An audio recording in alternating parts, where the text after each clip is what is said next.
Magandang hapon po sa lahat. Salamat po sa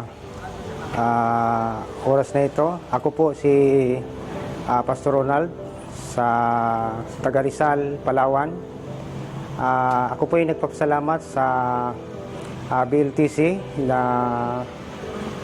estudyante sa Rizal, Sikod.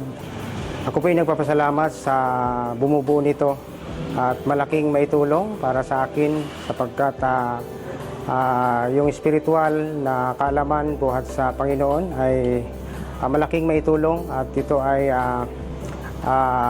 nakakatulong ito lalong-lalo na sa magiging isang leader sa church at lalo na sa mga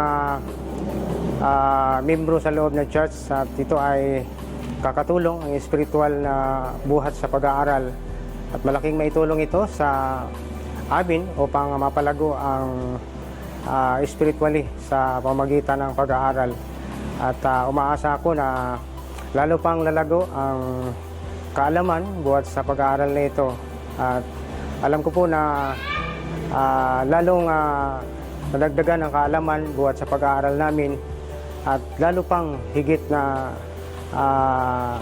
patuloy na pag-aaral ang aming ginagawa sa pag-aaral sa BLTC. Kaya nagpapasalamat po ako sa lahat ng ginagawa ng bumubuo nito sa BLTC basta para sa mga estudyante na umaasa pang matutulungan.